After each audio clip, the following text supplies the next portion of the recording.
En este video hablaremos de los actos acrobáticos circenses en los géneros del circo soviético, según Zinovy Bonish Gurievich, parte 1.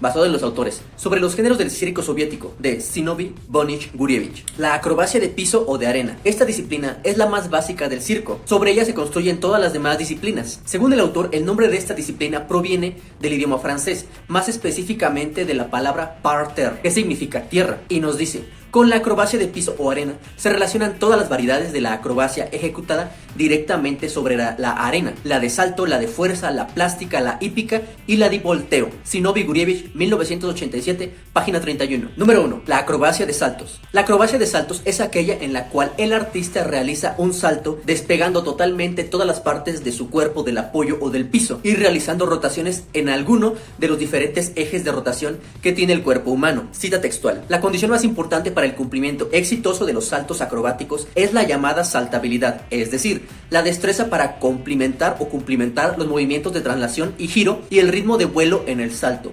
Zinovy Gurievich, 1987, página 31. Número 2. La acrobacia de saltador solista. Este tipo de acto es realizado por una sola persona, es decir, en la pista o el escenario solamente habrá una persona realizando la acrobacia, lo cual es muy desgastante y cansado. Antiguamente, este tipo de actos generalmente era realizado por acróbatas cómicos o payasos. Cita textual. Los saltos se realizan en un orden determinado y no solo en la arena, sino también en pedestales especiales, utilizados a veces en los números de saltador solista. Zinovy Gurievich, 1987, página 33. Número 3. Acrobacia de saltos en grupo. Este tipo de actos eran uno de los más importantes y llamativos dentro de las artes del circo, y eran mucho menos desgastantes para el artista, a diferencia del saltador solista. En este aspecto, los rusos lograron una alta maestría y refinación en este tipo de actos. Cita textual. Los saltos acrobáticos constituían un número inseparable de cualquier programa y normalmente en ellos participaba todo el grupo. Zinovy Gurievich, 1987, página 31. Número 4. Acrobacia de saltos del trampolín.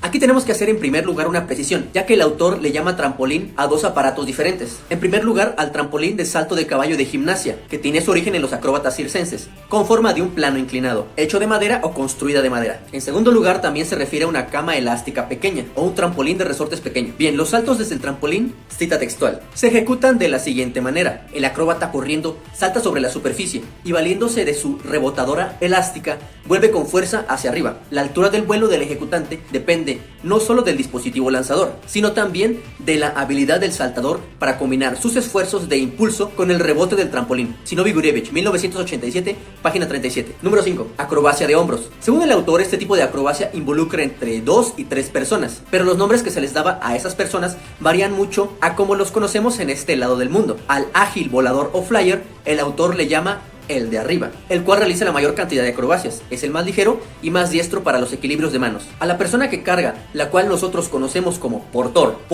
o base, él lo denomina como el de abajo, el cual es el más pesado, más grande y más fuerte para realizar los lanzamientos a de otras personas. Y por último, la persona que está en medio, a nosotros también la conocemos como el de en medio. El autor lo denomina el de en medio, el cual comparte características entre las dos personas anteriores. Y sobre el papel de este último personaje, el autor nos expresa lo siguiente, cita textual: el de en medio es el apoyo intermedio entre el de arriba y el de abajo. Su papel también es importante y complejo, ya que este siempre se encuentra en una superficie vacilante, bien sobre los hombros del compañero, o bien sobre su cabeza, o sobre el equipo equilibrado por debajo del apoyo. Zinovy Gurievich, 1987, página 38. Bien, eso es todo por este video. Si te gustó, te invito a compartirlo, suscribirte y darle like. Basado en los autores. Sobre los géneros del circo soviético, de Zinovy Bonish Gurievich.